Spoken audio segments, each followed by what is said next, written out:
ಅತಿ ಆಸೆ ದುಃಖಕ್ಕೆ ಮೂಲ ಎಂಬ ಮಾತನ್ನು ಹೇಳಿರ್ತಕ್ಕಂಥ ತಥಾಗತ ಗೌತಮ ಬುದ್ಧ, ಕಾಯಕವೇ ಕೈಲಾಸ ಎಂಬ ಮಾತನ್ನು ಹೇಳಿರ್ತಕ್ಕಂಥ 12ನೇ ಶತಮಾನದ ಕ್ರಾಂತಿ ಪುರುಷ ತಂದೆ ಬಸವಣ್ಣ, ಶಿಕ್ಷಣ ಹದಗೆಟ್ಟಷ್ಟು ಈ ದೇಶದ ಸಂಸ್ಕೃತಿ ಹಾಳಾಗುತ್ತದೆ ಎಂಬ ಮಾತನ್ನು ಹೇಳಿರ್ತಕ್ಕಂಥ ಈ ದೇಶದ ಸಂವಿಧಾನ ಶಿಲ್ಪಿ ಡಾಕ್ಟರ್ ಬಾಬಾ ಸಾಹೇಬ್ ಅಂಬೇಡ್ಕರ್ ಅವರನ್ನ, ಕುಲ ಕುಲ ಎಂದು ಒಡೆದಾಡಿದರೆ ನಿಮ್ಮ ಕುಲದ ನೆಲೆಯನ್ನಾದರೂ ಬಲ್ಲಿರ ಎಂಬ ಮಾತನ್ನು ಹೇಳುವುದರ ಮೂಲಕ ಈ ಕರ್ನಾಟಕ ರಾಜ್ಯದಲ್ಲಿ ಸಾಮಾಜಿಕ ಸಮಾನತೆಯನ್ನು ಸಾರಿರ್ತಕ್ಕಂಥ ಭಕ್ತ ಶ್ರೇಷ್ಠ ಕನಕದಾಸರವರನ್ನ, ಅಂಬಿಗ ಅಂಬಿಗ ಎಂದು ಕುಂದು ನುಡಿಯದರು ನಂಬಿದರೆ ಒಂದೇ ಹುಟ್ಟಲ್ಲಿ ಕಡೆ ಆಯಿಸುವೆನೆಂದ ನಿಜ ಶರಣ ಅಂಬಿಗರ ಚೌಡಯ್ಯನವರನ್ನ, ದುಡಿದವರ ದುಡಿಮೆಯ ಬೆವರು ಆರುವುದರೊಳಗಾಗಿ ಅವರಿಗೆ ಸಂಬಳವನ್ನ ನೀಡು ಎಂಬ ಮಾತನ್ನು ಹೇಳಿರ್ತಕ್ಕಂಥ ಈ ಜಗತ್ತಿನ ಶ್ರೇಷ್ಠ ದಾರ್ಶನಿಕರಲ್ಲಿ ಒಬ್ಬರಾಗಿರ್ತಕ್ಕಂಥ ಮೊಹಮ್ಮದ್ ಪೈಗಂಬರ್ ಅವರನ್ನ, ಈ ನಾಡು ನುಡಿಯಲ್ಲಿ ಸಾಮಾಜಿಕ ಸಮಾನತೆಗೆ, ಲಿಂಗ ಸಮಾನತೆಗೆ, ವರ್ಗ ಸಮಾನತೆಗೆ, ಜಾತಿ ಸಮಾನತೆಗೆ ಶ್ರಮಿಸತಕ್ಕಂಥ ಎಲ್ಲ ಕನ್ನಡ ನಾಡಿನ ಕುಲಕೋಟಿಗಳನ್ನ ಮತ್ತು ದಾರ್ಶನಿಕರನ್ನ ಈ ಪವಿತ್ರ ವೇದಿಕೆ ಮೂಲಕ ಮೊಟ್ಟ ಮೊದಲನೇದಾಗಿ ನಾನು ಅವರಿಗೆ ನಮಸ್ಕಾರಗಳನ್ನ ಮತ್ತು ಧನ್ಯವಾದಗಳನ್ನ ಸಲ್ಲಿಸಲಿಕ್ಕೆ ಬಯಸ್ತಾ ಇದ್ದೇನೆ. ಈಗ ತಾನೇ ಉದ್ಘಾಟಕರು ತಮ್ಮ ನುಡಿಗಳನ್ನು ಹೇಳಿದ್ರು ಮತ್ತು ಉಪನ್ಯಾಸಕರು ಕೂಡ ಬಹಳಷ್ಟು ಅರ್ಥಪೂರ್ಣವಾಗಿರ್ತಕ್ಕಂಥ ವಿಚಾರಗಳನ್ನು ಹೇಳಿದ್ರು. ನಾನು ಕೂಡ ಒಂದೆರಡು ನನ್ನ ಅನುಭವಕ್ಕೆ ಬಂದಿರತಕ್ಕಂಥ ವಿಚಾರಗಳನ್ನ ಬಂಡಾಯದ ನೆಲೆಗಟ್ಟಿನಲ್ಲಿ ನಾನು ಮಾತಾಡಲಿಕ್ಕೆ ಬಯಸ್ತಾ ಇದ್ದೇನೆ. ಬಂಡಾಯ ಸಾಹಿತ್ಯ, ಇದಕ್ಕೆ ಸಮಾನಾರ್ಥಕವಾಗಿ ಇದು ನೈಜ ಸಾಹಿತ್ಯ ಅಲ್ಲಲ್ಲ, ಇದು ಧೈರ್ಯದಿಂದ ಪ್ರತಿಭಟನೆ ಮಾಡಿರ್ತಕ್ಕಂಥ ಸಾಹಿತ್ಯ ಅಲ್ಲಲ್ಲ, ಇದೊಂದು ಶ್ರಮಿಕರ ಸಾಹಿತ್ಯ ಅಲ್ಲಲ್ಲ, ಈ ದೇಶದ ನೆಲ ಸಂಸ್ಕೃತಿಯನ್ನ ಬಿಂಬಿಸ್ತಕ್ಕಂಥ ಸಾಹಿತ್ಯ, ಅದು ನಮ್ಮ ಮತ್ತು ನಿಮ್ಮಗಳ ದೃಷ್ಟಿಯಲ್ಲಿ ಬಂಡಾಯ ಸಾಹಿತ್ಯ ಆಗಿದೆ ಅಂತಕ್ಕಂಥ ವಿಚಾರವನ್ನ ಹೇಳಲಿಕ್ಕೆ ಬಯಸ್ತಾ ಇದ್ದೀನಿ. ಬಹುತೇಕವಾಗಿ 12ನೇ ಶತಮಾನದಲ್ಲಿ ನಾವು ಶರಣ ಸಾಹಿತ್ಯವನ್ನು ತೆಗೆದುಕೊಂಡಾಗ ಎಲ್ಲ ಶರಣರ ವಚನಗಳು, ಶರಣ ಸಂಪ್ರದಾಯ ಸಂಪೂರ್ಣವಾಗಿ ಬಂಡಾಯ ಸಾಹಿತ್ಯವಾಗಿತ್ತು, ಬಂಡಾಯವನ್ನೇ ನಮ್ಮಲ್ಲಿ ಕೂಡಿತ್ತು ಅಂತಕ್ಕಂಥದ್ದು. ಉದಾಹರಣೆಗಾಗಿ ಅಲ್ಲಿರ್ತಕ್ಕಂಥ ಅಂಬಿಗರ ಚೌಡಯ್ಯನವರು, ಅವರಿಗೆ ಬಂಡಾಯ ವಚನಕಾರರು ಅಂತ ಹೇಳಿ ಬಿರುದನ್ನು ಕೊಡ್ತಕ್ಕಂಥ ವಿಚಾರ ನಾವು 12ನೇ ಶತಮಾನದಲ್ಲಿ ಕಾಣ್ತಾ ಇದ್ದೀವಿ. ಅಂಬಿಗರ ಚೌಡಯ್ಯ ಇದ್ದುದನ್ನು ಇದ್ದ ಹಾಗೆ ಹೇಳತಕ್ಕಂಥ ವ್ಯಕ್ತಿ, ಆ ಕಾರಣಕ್ಕಾಗಿ ಅವರಿಗೆ ನಿಜ ಶರಣ ಅಂಬಿಗರ ಚೌಡಯ್ಯ ಅಂತ ಹೇಳಿ ಕರಿತಾ ಇದ್ದೀವಿ. ಅದೊಂದು ಅರ್ಥದಲ್ಲಿ ಬಹಳಷ್ಟು ಒಂದು ಸಾಮಾಜಿಕ ಪಿಡುಗುಗಳನ್ನು ಪ್ರಶ್ನೆ ಮಾಡ್ತಕ್ಕಂಥ ವ್ಯಕ್ತಿ ನಿಜ ಶರಣ ಅಂಬಿಗರ ಚೌಡಯ್ಯ. ಉದಾಹರಣೆಗಾಗಿ ಅವರ ಒಂದು ವಚನವನ್ನು ತಮ್ಮ ಮುಂದೆ ಹೇಳಲಿಕ್ಕೆ ಬಯಸ್ತಾ ಇದ್ದೀನಿ. ಯಾಕಂದ್ರೆ ಇದು ಬಂಡಾಯ ಗೋಷ್ಠಿಯಾಗಿದ್ದ ಕಾರಣಕ್ಕಾಗಿ ಅವರ ವಚನ ಹೇಳಿದ್ರೆ ಬಹಳಷ್ಟು ಪ್ರಸ್ತುತ ಅನಿಸ್ತಾ ಇದೆ ಅಂತಕ್ಕಂಥ ವಿಚಾರ. ಮತ್ತು ನಿಜ ಶರಣ ಅಂಬಿಗರ ಚೌಡಯ್ಯನವರ ಬಗ್ಗೆ ಒಳ್ಳೆ ಅಧ್ಯಯನ ಮಾಡಿ ಪುಸ್ತಕಗಳನ್ನು ಪ್ರಕಟ ಮಾಡಿರ್ತಕ್ಕಂಥ ನಮ್ಮ ಶಾಂತಲಿಂಗರ ಗುರೂಜಿ ಅವರು ಕೂಡ ಅವ್ರ ಮುಂದೆ ಈ ಒಂದು ಅವರ ವಚನವನ್ನ ಹೇಳಲಿಕ್ಕೆ ನನಗೆ ತುಂಬಾ ಖುಷಿ ಅನಿಸ್ತಾ ಇದೆ. ಅದು ಸಮಾಜದಲ್ಲಿ ಬರಬೇಕು ಅಂತಕ್ಕಂಥ ಆಶಯಗಳೊಂದಿಗೆ ನಾನು ಹೇಳ್ತಾ ಇದ್ದೀನಿ. ಏನು ಈ ಜಾತಿ ವ್ಯವಸ್ಥೆಯಲ್ಲಿ ಒಬ್ರು ಸ್ವಾಮೀಜಿಗಳು ಅನಿಸ್ಕೊಂಡವರು ಎಲ್ಲರ ಮನೆಗೆ ಹೋಗಿ ಭಿಕ್ಷೆಯನ್ನು ಪಡೆದುಕೊಂಡು ತಮ್ಮ ಹೊಟ್ಟೆಯ ಉಪಜೀವನವನ್ನು ಸಾಗಿಸ್ತಕ್ಕಂಥ ಸಂದರ್ಭದಲ್ಲಿ ವಿಶೇಷವಾಗಿ ಅಸ್ಪೃಶ್ಯರ ಮನೆಗೆ ಹೋಗಿ ಅವರು ಹಾಕಿರ್ತಕ್ಕಂಥ ಅಡಿಗೆಯನ್ನು ಪಡೆದುಕೊಳ್ಳಲಾರದೇ ಅಲ್ಲಿರ್ತಕ್ಕಂಥ ದವಸ, ಧಾನ್ಯ, ಅಕ್ಕಿ, ಹಿಟ್ಟು, ಬೇಳೆ, ಬೆಲ್ಲವನ್ನು ತೆಗೆದುಕೊಂಡು ಹೋಗಿ ಅವರು ಒಣ ಪುಡಿ ಅಂತ ಹೇಳಿ ಕರಿತೀವಿ ನಾವು ಅದಕ್ಕೆ, ನಮ್ಮ ಭಾಷೆದೊಳಗೆ ಒಣ ಪುಡಿ ಅಂದ್ರೆ ಅದನ್ನು ತಗೊಂಡು ಹೋಗತಕ್ಕಂಥ ವ್ಯವಸ್ಥೆಗಳಿಗೆ ಸಂಬಂಧಪಟ್ಟ ಹಾಗೆ ನಿಜ ಶರಣ ಅಂಬಿಗರ ಚೌಡಯ್ಯನವರು 12ನೇ ಶತಮಾನದಲ್ಲಿ ತಮ್ಮ ಪ್ರತಿರೋಧವನ್ನು ವ್ಯಕ್ತಪಡಿಸ್ತಾ ಇದ್ದಾರೆ.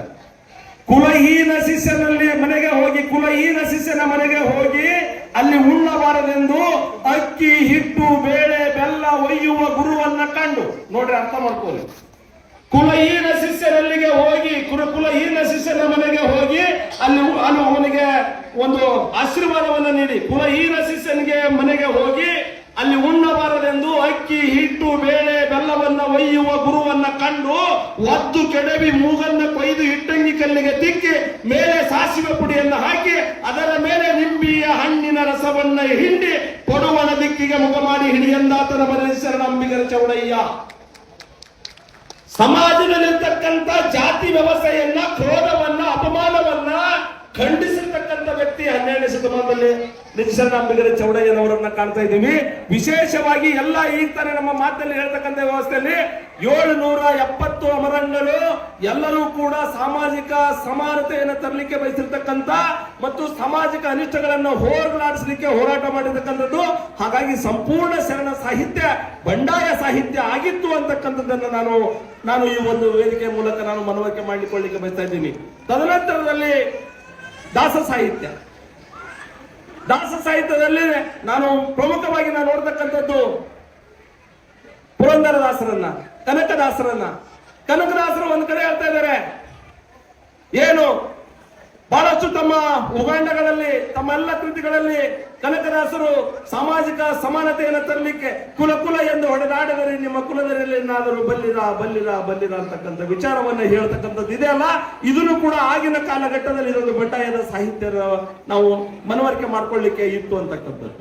ಇನ್ನು ಮುಂದುವರೆದು ಈಗ ತಾನೇ ನಮ್ಮ ಉಪನ್ಯಾಸಕರು ಹೇಳಿದ ಹಾಗೆ 1979ರ ದಶಕದಲ್ಲಿ ಮತ್ತು 80ರ ದಶಕದಲ್ಲಿ ಇವತ್ತು ನವ್ಯ ಕಾವ್ಯ, ನವ್ಯ ಸಾಹಿತ್ಯ, ನವೋದಯ ಸಾಹಿತ್ಯ ಇವೆಲ್ಲವುಗಳು ವಿಜೃಂಭಿಸ್ತಕ್ಕಂಥ ಸಂದರ್ಭದಲ್ಲಿ ಬಂಡಾಯ ಸಾಹಿತ್ಯದ ಉಗಮವಾಯಿತು.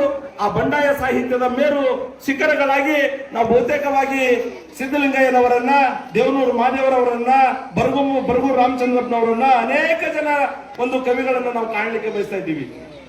ಈ ಒಂದು ಸಂದರ್ಭದಲ್ಲಿ ಅತ್ಯಂತ ನೈಜವಾಗಿರ್ತಕ್ಕಂಥದ್ದು ಏನು, ಈ ದೇಶದ ಭಾರತ ದೇಶದ ಬಹುಸಂಖ್ಯಾತ ಬಹು ಭಾಷಿಕ ಮತ್ತು ವೈವಿಧ್ಯತೆಯಲ್ಲಿ ಏಕತೆಯನ್ನು ಹೊಂದತಕ್ಕಂಥ ವೈವಿಧ್ಯಮಯವಾಗಿರ್ತಕ್ಕಂಥ ಮತ್ತು ಪ್ರಜಾಪ್ರಭುತ್ವ ಕಲ್ಪನೆಯನ್ನು ಬಿತ್ತಕ್ಕಂಥ ವ್ಯವಸ್ಥೆಯಲ್ಲಿ ನಾವೆಲ್ಲರೂ ಕೂಡ ಒಂದೇ ತಾಯಿಯ ಮಕ್ಕಳಾಗಿ ಬದುಕಬೇಕು ಅಂತಕ್ಕಂಥದ್ದು ಹೇಳಲಿಕ್ಕೆ ಪ್ರಯತ್ನ ಪಟ್ಟಿರ್ತಕ್ಕಂಥದ್ದು, ಆ ನಿಟ್ಟಿನಲ್ಲಿ ಸಾಧನೆ ಮಾಡಿರ್ತಕ್ಕಂಥದ್ದು ಬಂಡಾಯ ಸಾಹಿತ್ಯ.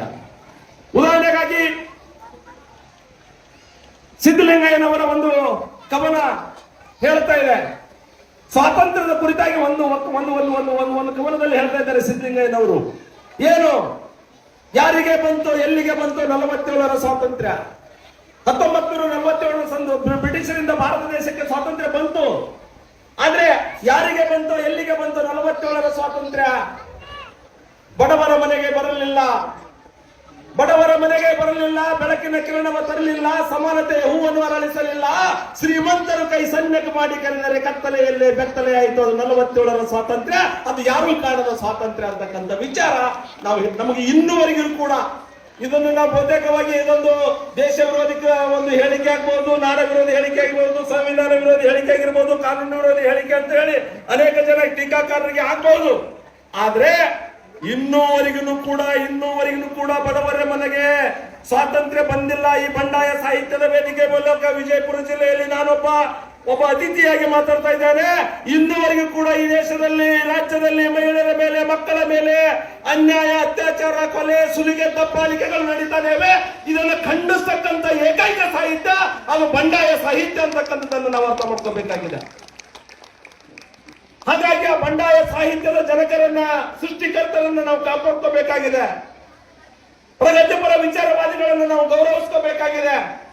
ಇವತ್ತು ಈ ನೆಲದ ಸಂಸ್ಕೃತಿಯಲ್ಲಿ ಬದುಕತಕ್ಕಂಥ ನಾವುಗಳು ಇವತ್ತು ಬಸವಾದಿ ಶರಣ ತಂದೆ ಎಂ ಕಲಬುರ್ಗಿ ಅವರನ್ನು ನಾವು ಕಳೆದುಕೊಂಡಿದ್ದೇವೆ. ಇದ್ದ ಹಾಗೆ ಹೇಳಿದ್ದಕ್ಕಾಗಿ ಎಂ ಕಲಬುರ್ಗಿ ಅಂತಕ್ಕಂಥ ಒಂದು ಮುತ್ತು ರತ್ನ ಕಳೆದುಕೊಂಡಿದ್ದೇವೆ.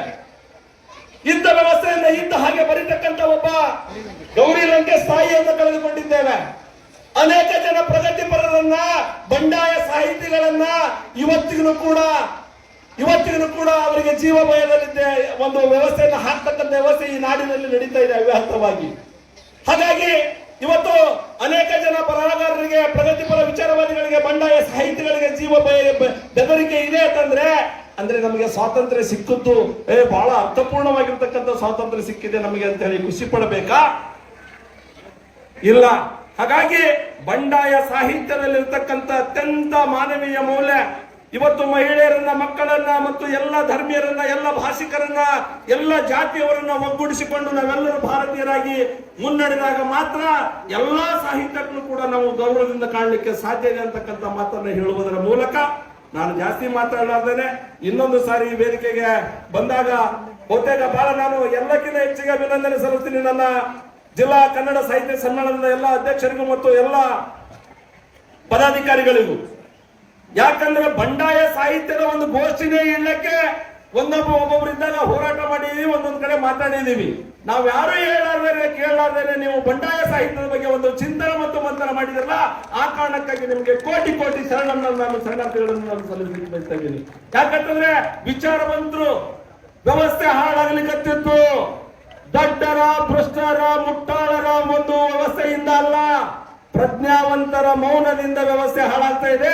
ಹಾಗಾಗಿ ಒಂದು ಪ್ರಜ್ಞಾವಂತ ವೇದಿಕೆಯಲ್ಲಿ ಇವತ್ತು ಬಂಡಾಯ ಸಾಹಿತ್ಯದ ಬಗ್ಗೆ ಮಾತಾಡಲಿಕ್ಕೆ ಅವಕಾಶ ಮಾಡಿಕೊಟ್ಟಿರ್ತಕ್ಕಂಥ ನಿಮ್ಮೆಲ್ಲರಿಗೂ ಈ ವೇದಿಕೆ ಮೂಲಕ ಧನ್ಯವಾದಗಳನ್ನು ಸಲ್ಲಿಸ್ತಾ, ನಾನೊಬ್ಬ ಹೋರಾಟಗಾರನನ್ನ ಇಲ್ಲಿಗೆ ಕರೆಸಿ ಮಾತಾಡಲಿಕ್ಕೆ ನೀವೆಲ್ಲರೂ ಸಹಕರಿಸಿದ್ದೀರಿ, ಅವಕಾಶ ಮಾಡಿಕೊಟ್ಟಿದ್ದೀರಿ. ನಿಮ್ಮೆಲ್ಲರಿಗೂ ಕೂಡ ಶರಣಾರ್ಥಿಗಳನ್ನು ಸಲ್ಲಿಸ್ತಾ ಮಾತಾಡ್ತಾ ಇದ್ದೇನೆ. ಜೈ ಭೀಮ್, ಜೈ ಪ್ರಬುದ್ಧ ಭಾರತ್.